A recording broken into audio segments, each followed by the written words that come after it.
আসসালামু আলাইকুম। আমাদের প্রধান উপদেষ্টা ডক্টর মোহাম্মদ ইউনূসের ফাইনাল গোলটি আসলে কোথায়? তার ডেস্টিনেশন, তার ভিশন, মিশন নিয়ে নানান ধরনের গুঞ্জন রয়েছে এবং এরকমটা শোনা যায় যে বাংলাদেশের সরকার প্রধান হওয়া বা হেড অব দ্য স্টেট হওয়ার ইচ্ছে তার দীর্ঘদিনের সুপ্ত বাসনা। আগামীতেও যে রাজনৈতিক দলটি হয়েছে কিংস পার্টি হিসেবে আমাদের সামনে এসেছে, জাতীয় নাগরিক পার্টি, তার বুদ্ধি পরামর্শে, অর্থনৈতিক সহযোগিতায়, সব ধরনের ব্যাকআপে যে এই দলটি এসেছে তা ওপেন সিক্রেট। এটা আমি নিজেও মনে করি, সরাসরি বলিও। সেই দলের মাধ্যমে দলীয় প্রধান হবেন কিনা কখনো ভবিষ্যতে, অথবা এই দলের মাধ্যমে তিনি আগামীতে দেশের রাষ্ট্রপ্রধান বা সরকার প্রধান হিসেবে আবার নতুন করে আবির্ভূত হবেন কিনা, নানান ধরনের বিতর্ক, নানান ধরনের গুঞ্জন আমাদের মধ্যে রয়েছে। সেই জায়গা থেকে এখন তার সেই সুপ্ত বাসনার অন্যতম একটি অংশ কি খুব ম্যাটিকুলাস ডিজাইনে সার্জিস আলম আমাদের সামনে নিয়ে এলেন। তার কারণ জাতীয় নাগরিক কমিটির মুখ্য সংগঠক, দর্শক আপনারা বোধহয় এরই মধ্যে অনেকে জেনেছেন যে তার ফেসবুক স্ট্যাটাসে একটি পোস্ট দিয়েছেন, একটি স্ট্যাটাস দিয়েছেন যেখানে তিনি বলতে চেয়েছেন যে ডক্টর মোহাম্মদ ইউনূসকে এক মেয়াদে প্রধানমন্ত্রী হিসেবে দেখতে চাই। বেশ মজার বিষয়। তিনি বলছেন যে প্রফেসর ডক্টর মোহাম্মদ ইউনূসের মতো একজন স্টেটসম্যানকে 5 বছরের জন্য বাংলাদেশের একটি নির্বাচিত সরকারের প্রধানমন্ত্রী হিসেবে পাওয়ার আকাঙ্ক্ষা আমার আজীবন থাকবে। তিনি লিখতেই পারেন, কিন্তু পিছনে অন্য কোনো উদ্দেশ্য আছে কিনা। সার্জিস আলমের এই স্ট্যাটাসটিকে আমরা কতটা গুরুত্বের সঙ্গে নেব?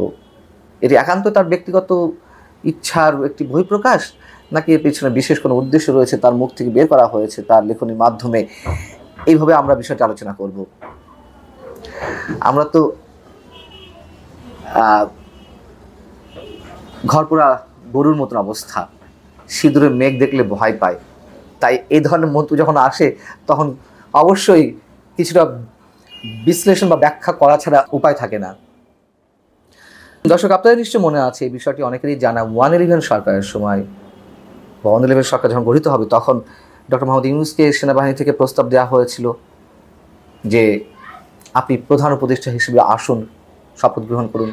তিনি হননি রাজি। কেন হননি? ডক্টর মোহাম্মদ ইউনূসের পাল্টা প্রশ্ন ছিল, আমি যে প্রধান উপদেষ্টা হব কেয়ারটেকার গভর্নমেন্টের, কতদিনের জন্য? সেনাবাহিনীর পক্ষ থেকে সম্ভবত বলা হয়েছিল 3 মাস বা 6 মাস। তিনি বলেছেন যে না, আমিও হব না। তার কারণ তিনি কম সময়ের জন্য সরকার প্রধান হতে চাননি। এবার হয়েছেন, এবার রিজাইনটা বোধহয় আগের থেকে করা ছিল, 1 বছর 1.5 বছর, এই জন্য তিনি হয়েছেন। অথবা সামনে আরও কোনো পরিকল্পনা আছে কিনা আমরা জানি না, এই মুহূর্ত পর্যন্ত আমরা জানি না। তবে আশঙ্কা তো অনেক ক্ষেত্রেই করা হয়, এবং এটি তো ওপেন সিক্রেট এখন, যে নির্বাচন বিলম্বিত করার জন্য যা যা করা হচ্ছে, এই ছাত্রদের দলকে ক্ষমতায় আনার জন্য নির্বাচন নিয়ে টালবাহানা করা হচ্ছে। এখনও পর্যন্ত কোনো ধরনের রোডম্যাপ ঘোষণা করা হয়নি, এবং সত্যি সত্যি ছাত্রদের দল যদি ক্ষমতায় আসে তাহলে নিশ্চয়ই তারা ডক্টর মোহাম্মদ ইউনূসকে বেছে নেবে সরকার প্রধান হিসেবে। তারই অংশ হিসেবে কি সার্জিস আলম এই স্ট্যাটাসটি দিলেন? আগে থেকে একটু একটু করে জানান দেওয়ার চেষ্টা করছেন। এবং এই সার্জিস আলম, হাসনাত আবদুল্লাহ যা কিছু বলছেন, নিশ্চয়ই হয়তো কিছু বলছেন না, তাদের দীর্ঘ প্ল্যানিংয়ের অংশ হিসেবে এক এক করে বেরিয়ে আসছে। যেমন সেনাবাহিনীকে মানুষের মুখোমুখি দাঁড় করিয়ে দেওয়ার একটা অপচেষ্টা হাসনাত আবদুল্লাহ ছিল। দলের সাথে আলোচনা না করে তিনি তার ফেসবুকে এটি দিয়েছিলেন, কি কথা তাদের সঙ্গে 11 মার্চ হয়েছিল, এবং পরবর্তীতে সেটা আবার একটু লেভেল দেওয়ার চেষ্টা করলেন সার্জিস আলম। আবার এখন এসে তিনি এই কথা বলছেন। এই সার্জিস আলমরা তো নিজেদেরকে খুব পণ্ডিত ভাবেন। বাংলাদেশে আর সব মানুষ, 18 কোটি মানুষকে তারা একেবারে দুধ ভাত খাওয়া মানুষ মনে করেন, শিশু মনে করেন, বালক মনে করেন। তারা যখন হেলিকপ্টারে চড়েন তারা মানুষকে জ্ঞান দেন, সাংবাদিকদের হুমকি দেন, এটা কোন ধরনের সাংবাদিকতা। আবার তিনি যখন শতাধিক গাড়ি নিয়ে যাবেন তার এলাকায় শোডাউনের জন্য, সেটা নিয়ে তিনি নিজের মতো করে ব্যাখ্যা দেন, টাকা কোত্থেকে এলো, তার নানা জমিদার ছিল, কে জমিদার ছিল, নতুন নতুন তথ্য আবিষ্কার করা হয়। আবার নিজেদেরকে যে মির্জা ফখরুল ইসলাম আলমগীরের মতন বর্ষিয়ান নেতাদের সমপর্যায়ে ভাবেন, মানে ওই পর্যন্ত উঠে গেছেন 2 দিন রাজনীতি করতে এসে, সেটাও তারা নিজের মুখে বলার চেষ্টা করেন। গত বৃহস্পতিবার একটি বিষয় ভাইরাল হয়েছে, আপনারা জানেন যে ঠাকুরগাঁয়ে তিনি গেছেন, তার এলাকায় তিনি কাদের নিয়ে বৈঠক করা শুরু করলেন? উপজেলা নির্বাহী কর্মকর্তা থেকে শুরু করে আটোয়ারি উপজেলা নির্বাহী কর্মকর্তা এবং ওই উপজেলা প্রশাসনের অন্যান্য সব সরকারি কর্মকর্তাদের নিয়ে তিনি বৈঠক করলেন। কিসের এখতিয়ারে তিনি বৈঠক করলেন? কিন্তু করেছেন। আবার উপজেলা নির্বাহী কর্মকর্তা তার স্টাফদের নিয়ে বৈঠকে বসেছেন। কেন? তারাও জানে সাজিদ আলমদের ক্ষমতা এখন কতটা, ক্ষমতা যে কতটা তা আবার তিনি নিজে বুঝিয়ে দিচ্ছেন। সাজিদ আলম যখন বিএনপি এক নেতা মতিউর রহমান তিনি ইউএনও অফিসে যাচ্ছিলেন একটি কাজে, হঠাৎ গিয়ে দেখেন সাজিদ আলমের সঙ্গে সবাই বৈঠক করছেন। বৈঠক শেষে তিনি জিজ্ঞেস করলেন যে কিসের ভিত্তিতে, কোন এখতিয়ারে তিনি সরকারি কর্মকর্তাদের সঙ্গে বৈঠক করলেন। তখন সাজিদ আলম বলছিলেন, আসলে আপনারা চান না যে এলাকার কোনো উন্নয়ন হোক।